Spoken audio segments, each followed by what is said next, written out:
warahmatullahi wabarakatuh. Bismillahirrahmanirrahim. Allahumma shalli wa sallim ala sayyidina Muhammadin wa ala alihi washabbihi asma'in nama ba'du. Sedanten ingkang kula hormati wabil khusus teman bapak kula Kiai Haji Agus Ali Masyuri. Beberapa kiai yang tanpa ngurangi rasa hormat, saya hormati semua. Ini ada beberapa Gus. Ini saya ngaji insyaallah seperempat jam.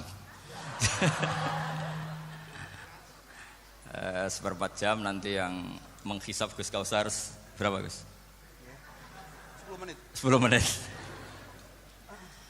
Begini, sebetulnya saya membela semua umat Islam itu ahlul jannah.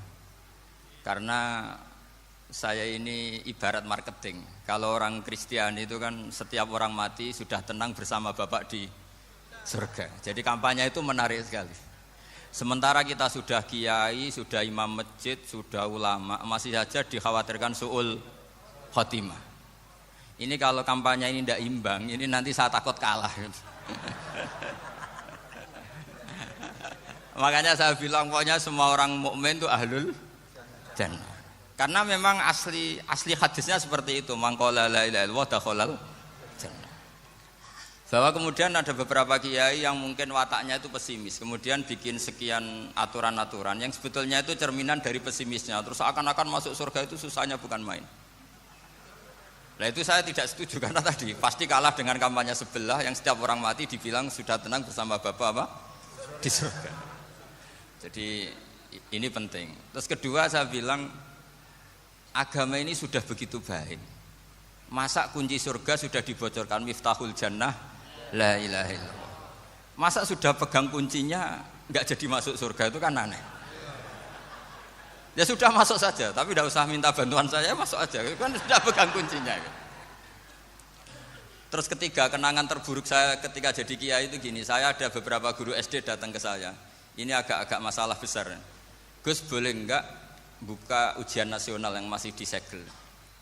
Semua guru bilang enggak boleh, itu kriminal kan. Ada satu guru yang bikin analogi agak kacau. Boleh saja. Wong ujian di kuburan saja dibocorkan para kiai enggak apa-apa. Itu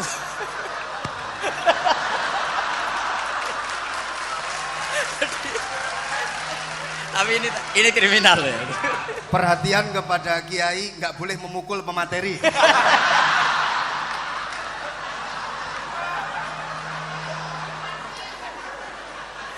Jadi tentu itu analogi yang salah kan.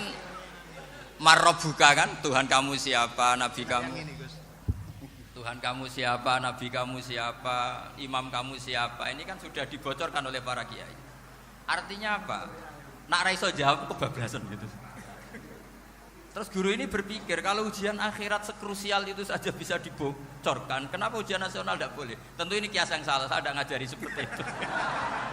Tapi saya ngajari ke kalian betapa mudahnya masuk surga. Kunci jawaban sudah dikasih, kunci pintu masuk sudah dikasih. Kok sampai tidak masuk, ini kebablasan. Paling salah gurunya. Jadi ini kenapa saya sering cerita orang mukmin semuanya itu min ahlil jannah, itu saya jamin.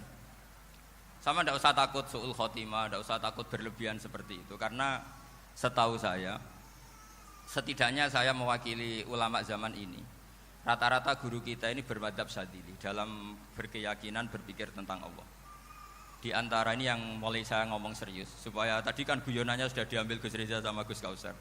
Saya tahu kenapa mereka guyon. Kalau ngomong serius takut kalah sama saya.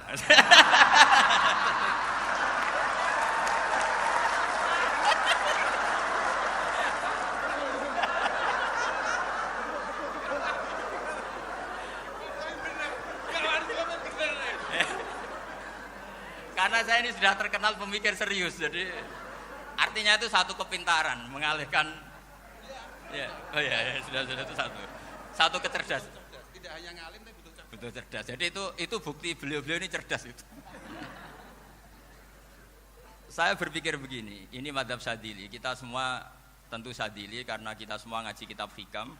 Kita tahu kitab Hikam itu muridnya Abul Abbas Al-Mursi. Abul Abbas Al-Mursi muridnya Syekh Abil Hasan apa?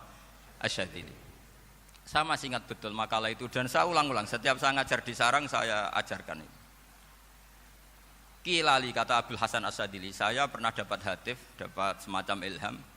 Apa makna min syarril waswasil khannas? Itu kata beliau dijawab oleh hatif itu. Hatif itu enggak perlu diterjemah tadi ada karena tadi diajarin itu. Apa yang dihidupkan itu enggak perlu dijelaskan. Kata hatif tadi, waswasun yadkhulu bainaka wa baina habibika. Yunsika altofahu alhasanah wa yudzakiruka af'alaka asyi'ah wa yukassiru indaka dzatas shimal wa yuqallilu indaka dzatal yamin liya'dila bika an husni dzanni billah ila su'i dzanni billah. Jadi yang dikatakan waswas adalah kamu digiring untuk hanya ingat sisi-sisi kamu yang negatif, dilupakan bahwa Anda punya sisi-sisi yang positif. Misalnya seperti ini, mungkin secara fikih tadi banser-banser tegas, wah ini masalah lelaki perempuan dipisahkan gini-gini. Tapi kenapa Gus Ali bilang ya sudah gini gak apa-apa. Sebetulnya ada rukhsah itu karena ini di depan umum. Yang paling pantangan Nabi itu la yakhluwanna rajulun bimra'atin. Ini ada yang menjaminnya gitu. Malah khawatir saya di sini dipisah tapi setelah berduaan nggak bisa. Jadi toleransinya karena ini di depan umum. Itu masih ada toleransinya. La yakhluwanna rajulun bimra'atin. Begitu juga ketika kita dosa, misalnya kita dosa. Orang Islam setiap dosa itu pasti ingat salahnya, kemudian istighfar. Dan ketika satu kebaikan dibandingkan keburukan, itu kata semua ulama, karena sayyi'ah itu bernilai 1, kebaikan bernilai apa? 10. Itu masih surplus berapa? 9.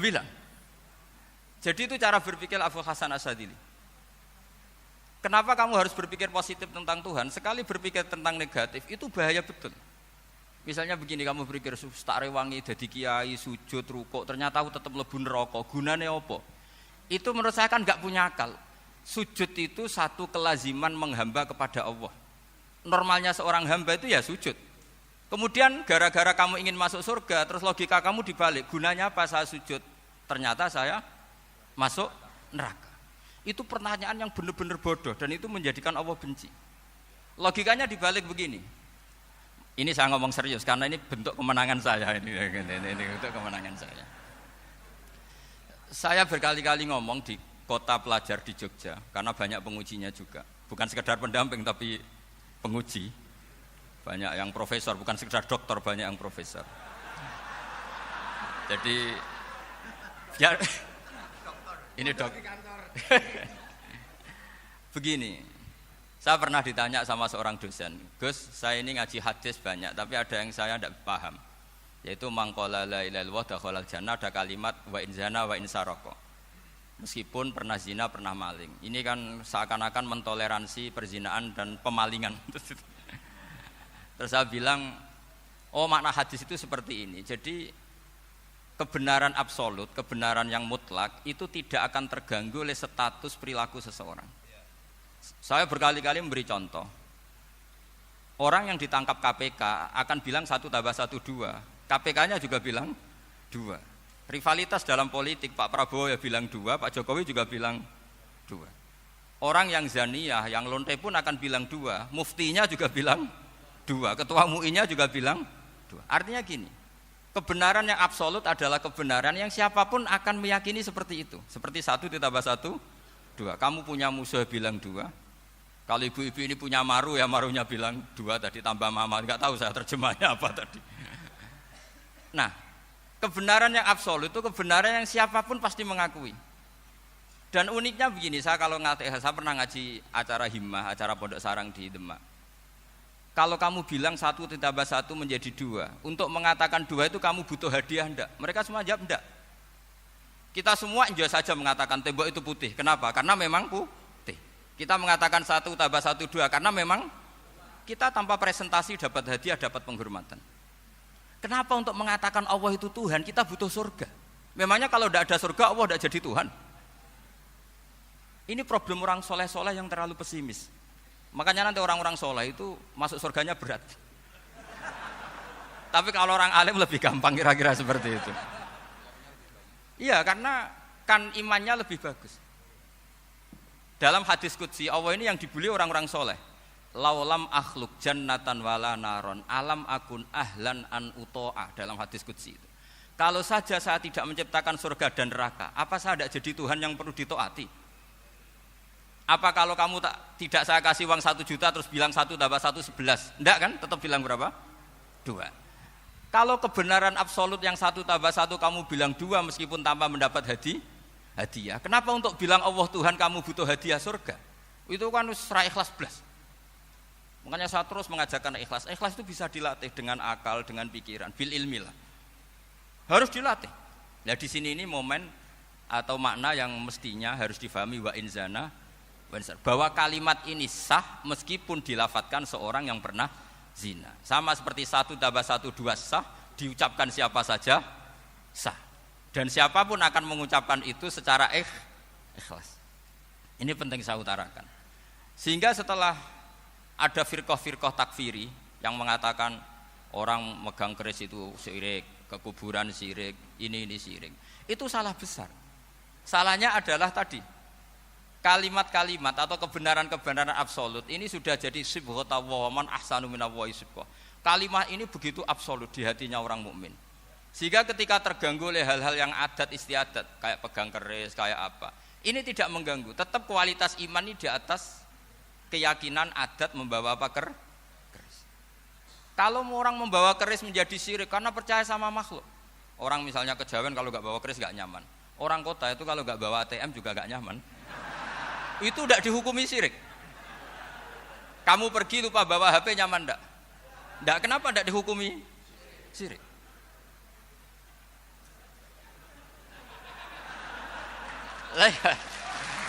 Jadi ini logika. Jadi makanya ini Gus Reza boleh ngeritik saya itu berkali-kali bilang saya termasuk ulama yang mau bikin gerakan cangkem elek. Karena nanti kalau saya nisbatkan ke Rasulullah itu tidak pantas karena Nabi ahsanan nasi khalqau wa khuluqa. Tapi saya siap jadi bempernya Rasulullah sallallahu alaihi wasallam. Pernah ada diskusi di Jakarta, ini kisah nyata. Apa dalilnya setelah sholat salaman? Mana hadisnya? Itu dijawab hadisnya tentu kita kesulitan. Kalaupun ada hadisnya dhaif semua yang masalah musafahah. Akhirnya mau tidak mau dijawab pakai cangkem elek. Boleh enggak kamu setelah salam nyalain HP yang off? Boleh. Boleh enggak ke kamar mandi? Boleh. Oh berarti kencing boleh, nyalain HP boleh, yang enggak boleh itu ingat Allah. Karena mereka mengkritik wiridan, ngeritik salam. Akhirnya mikir deh, ada enggak hadisnya orang setelah sholat nyalain HP? Enggak ada kan? Tapi mereka nyalain HP enggak hambatan, tapi untuk salaman masalahkan. Ke kamar mandi boleh, tapi untuk wiridan enggak boleh. Akhirnya mereka sadar, oh iya. Lama-lama dibisiki gini yang kelompok itu. Kamu itu korban aliran supaya kamu gak ingat Allah, ingatnya HP-nya. Sehingga orang wiridan kamu kritik, orang nyalain HP tidak kamu kritik. Itu kelompok itu adalah kelompok orang-orang yang supaya orang Islam itu lupa Tuhannya. Itu gerakan cangkem elek, tapi jadikan orang sadar. Jadi ini penting. Jadi kalau kamu tidak bisa bela agama dengan jalan yang lurus karena tidak bakat gitu. Gak apa-apa pakai cangkem elek tadi, karena gak mungkin gerakan ini dinisbatkan kepada Rasulullah Shallallahu Alaihi Wasallam. Kalau soal sanad, saya punya sekian sanad tentang itu, tapi tidak usah kamu ikuti. Ada orang tanya, ya Pak Kiai kalau setan dibakar di neraka panasan enggak? Ya panasan. Lo kan setan dari api, ngapain harus panasan? Kan materinya sama. Terus Kak Kiai tadi gak kesulitan, dia ngambil pasir, disawero di wajahnya. Wah sakit Kiai, kamu kan dari tanah, kena tanah kok. Jadi itu ada sekian, artinya gini ya, kalau kesulitan jawab pakai baik-baik ya sudah pakai cangkem elek itu aja kan. Tapi tentu kan gerakan ini tidak mungkin dinisbatkan kepada para nabi. Tapi saya pastikan meskipun nggak bisa dinisbatkan kepada para nabi dari segi cangkem elek tadi, tapi secara semangat itu sama. Saya punya sekian contoh. Benar Gus Riza tadi gojok saya sengawur-ngawurnya itu masih punya sana. Itu pas saya ngawur pun masih punya apa? Sana. Nabi Ibrahim itu ketika faja'alahum juzatan illa kabirallahum itu si berhala paling besar dikasih kapak. Ketika mereka geger, ini siapa yang memecahkan berhala-berhala kecil? Kata mereka, sami'na fata yadhkuruhum yuqalu lahu Ibrahim. Ya kira-kira Ibrahim lagi. Terus Ibrahim didatangkan, siapa yang melakukan ini semua? Ini jawaban Nabi Ibrahim, bal fa'alahu kabiruhum hadza. Ya tanya yang bawa pedal, saya kan tidak bawa. Terus kata orang-orang, otak kamu itu di mana? Masa berhala disuruh nanya, kan nggak bisa ngomong. Ibrahim kembalikan, ufil lakum walima ta'buduna min dunillah. Lalu otak kamu di mana? Sudah tahu nggak bisa ngomong kok disembah gitu. Itu ada kata ufin. Ufin itu kalau diterjemah kira-kira ya agak-agak jancuk gitu. Kira-kira seperti itu. Ya kira-kira seperti itu. Jadi sekarang dalilnya jancuk apa Gus?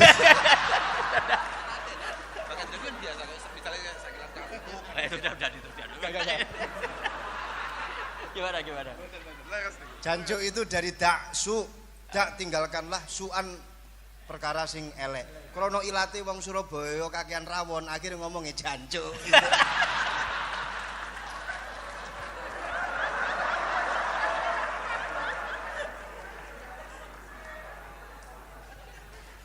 Jadi mulai dulu melawan kebatilan itu harus pakai logika yang vulgar. Karena memang nggak mungkin dengan bahasa-bahasa priayi itu nggak mungkin. Dan ini penting saya utarakan. Nah, kalau nanti nggak mungkin dinisbatkan kepada Rasul karena Nabi adalah ahsanan nasi khalqa wa khuluqa, kita yang ngambil alih saja. Gus Reza, saya, Gus Hasan ini cara cangkem elek kan pantas. Luas. Selain bakat ya sudah natural. Karena memang itu cara kita menjelaskan kebenaran. Saya ulang lagi, itu cara kita menjelaskan apa? Kebenaran. Mau tidak mau. Saya pernah ditanya sama seseorang, Gus, beberapa nabi itu kan poligami itu bukti hipersek. Karena yang tanya itu orang nasionalis yang nggak pati senang Islam. Terus tak balik tanya, perempuan itu makhluk lemah enggak? Iya lemah. Kalau nolong lemah satu itu gimana? Ya baik. Kenapa nolong dua jadi tidak baik? Harusnya kalau nolong tiga tidak baik. Tapi saya tidak dukung poligami enggak. Ini cerita saya. Setidaknya mereka jadi ingat. Saya itu pernah ditanya agak-agak orang ateis. Dia benci Islam tapi neliti Islam. Pertanyaan kedua, kenapa dalam perang itu seakan-akan Nabi itu perampok, hartanya orang kafir disita kemudian menjadi ghanimah, itu kan kayak ngerampok. Terus saya tanya gini, kalau ada penjahat ke rumah kamu kemudian pakai senjata api, setelah kamu ringkus, itu senjata api kamu kembalikan apa kamu sita? Oh ya saya sita, kalau tak kembalikan dipakai ngerampok lagi. Ya sama seperti itu, kalau kekuatan mereka dikembalikan akan dipakai kekuatan mereka lagi. Jadi ya lagi-lagi ini kemenangan orang serius. Karena nanti guyanya sudah dintekno sama Gus Safa sama Gus Riza. Nah, kenapa saya ngajar begitu rileks, begitu santai? Karena pikiran saya sederhana. Fa innal uqula muttarratun ila qabilil haq. Akal sehat pasti dipaksa menerima apa? Kebenaran. Sehingga kebenaran itu tidak usah kau ngomongkan secara serius, tidak perlu. Kebenaran itu mudah diterima. Saya itu pernah ngaji berkali-kali di Jogja di mana-mana sampai ada buku seorang dokter nulis tesisnya itu bangga lagi menjadi muslim setelah ngaji saya itu. Karena saya menerangkan itu ringan. Orang Islam itu harus mencintai Allah. Ciri utama cinta itu tidak tegang, rileks. Saya bilang begini, kalau kamu pernah 1 tahun digratisi orang rumah, makanan, kamu kira-kira itu mudah nggak mencintai orang yang berjasa sama kamu minjemin rumah dan kasih makan gratis? Mudah kan? Apalagi kita ini mudah mencintai orang yang minjemin mobil 1 tahun, ngasih rumah 1 tahun, apalagi selamanya. Kenapa kita tidak mudah mencintai Allah yang memberi kita bumi, air, oksigen, semuanya kita dikasih Allah? Akhirnya mereka mikir, wong mencintai seseorang yang ngasih dalam durasi 1 tahun saja mudah, apalagi mencintai Allah yang ngasih kita tanpa batas. Yaitu disebut walladzina amanu asyaddu hubbal lillah. Orang mukmin itu mudah sekali mencintai Allah. Caranya dilatih tadi. Kita mudah mencintai orang yang berjasa sama kita. Kenapa tidak mudah mencintai Allah yang tentu jasanya lebih besar? Nah, karena akhir-akhir ini banyak orang yang terlalu nazir, terlalu kata Nabi kan basyiru wala tunafiru yasiru wala tu'assiru. Sehingga saya bikin gerakan. Pokoknya semua orang mukmin pasti masuk surga. Nanti soal ada kesalahan-kesalahan kecil yang menjadikan orang su'ul khotimah itu sifatnya kehati-hatian. Jangan menjadi hukum. Hati-hati itu tidak menjadi hukum.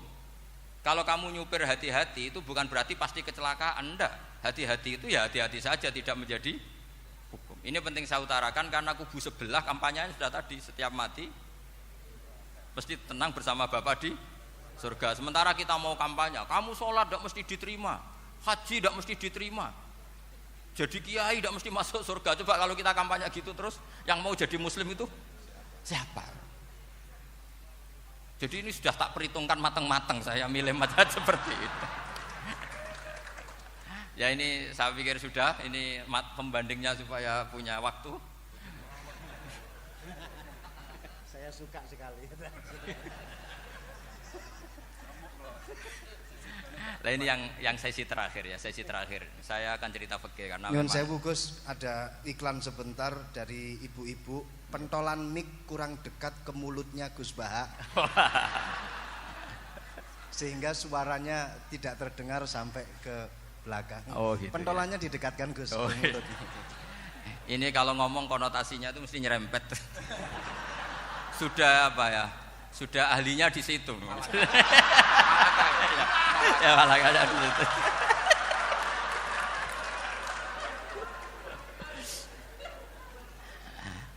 Dalam sesi terakhir saya cerita pentingnya pembanding.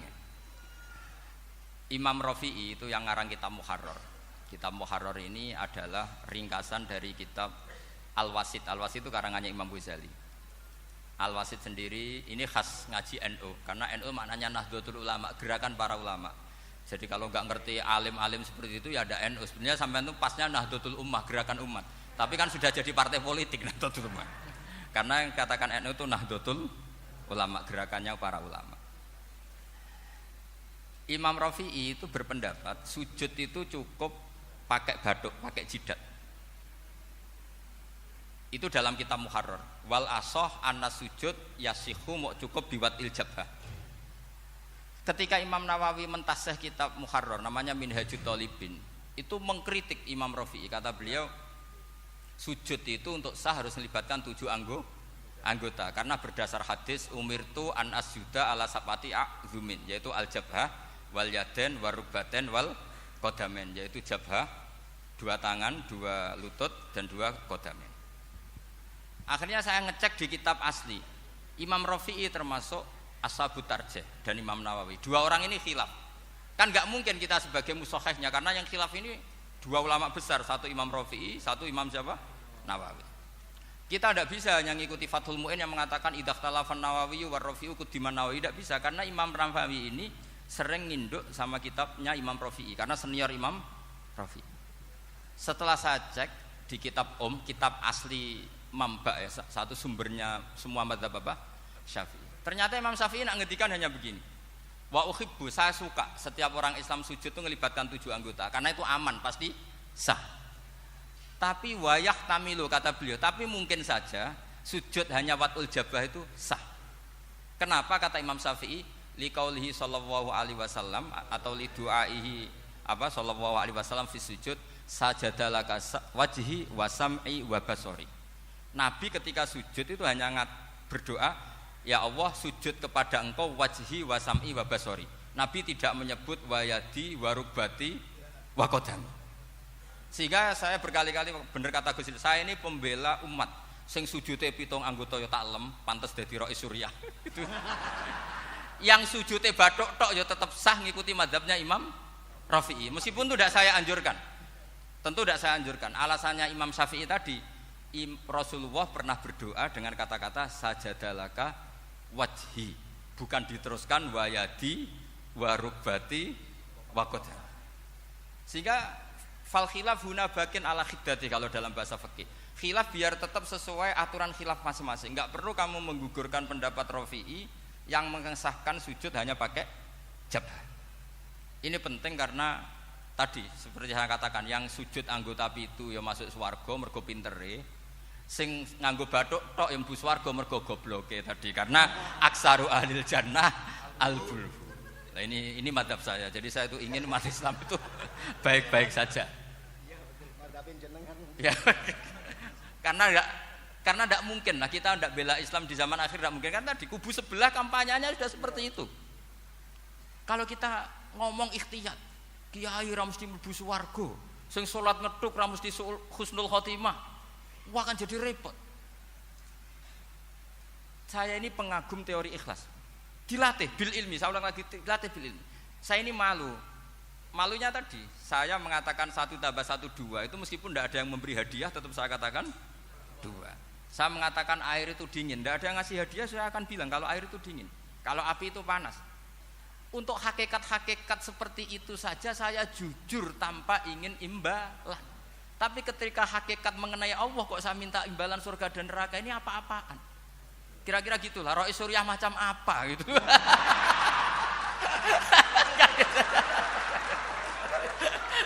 Ya saya kira demikian. Assalamualaikum warahmatullahi wabarakatuh. Waalaikumsalam warahmatullahi wabarakatuh.